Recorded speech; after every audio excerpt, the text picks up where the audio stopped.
আব্বা আব্বা দেখো আমি আমার স্বপ্নের আইফোন কিনে লইছি। তোর ফোন দি কমলা কালারের অনেক সুন্দর হয়েছে বাবা। তুমি অনেক খুশি হয়েছে আব্বা না?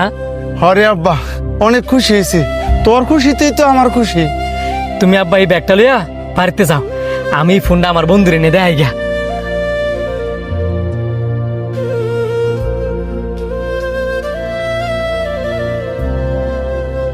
বন্ধু এই দেখ আইফোন লইছি।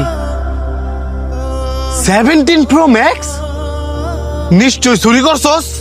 চুরি করবো কি লিগা? আমার আব্বাই আমার কিনে দিছে। তোর আব্বাই তোর এটা কিনে দিছে? কাকা এত টাকা পাইলো কই? আমার কিছুটা জমাই না ছিল, আব্বার কিছুটা জমাই না ছিল, আমগো এই দুইজনের টা মিলে ওই এই আইফোনটা কিনছি। কাকার এত বড় একটা রোগ, আর তুই কাকার অপারেশন না করায়া স্বার্থপরের মতন আইফোন কিনে লাইছস?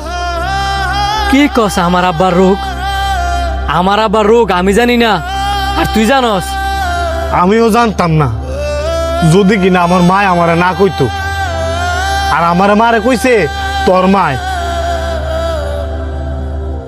আমরা সন্তানেরা অনেক স্বার্থপর।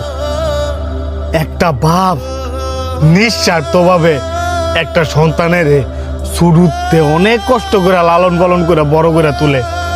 আর আমরা সন্তানেরা ওই বাপেরই একটা খোঁজ খবর লই না যে বাপটা কেমন আছে। হ্যাঁ, খোঁজ খবর লই কখন? যখন আমাদের প্রয়োজন হয়। এছাড়া বাপের লগে 2 মিনিট সময় না বইয়া 2টা কথা কওয়ার মতো। আমরা সন্তানরা এতটাই ব্যস্ত, একটা বাপের জীবনের শখ আহ্লাদ সবকিছু বিসর্জন দেয় তার সন্তানের লেগে।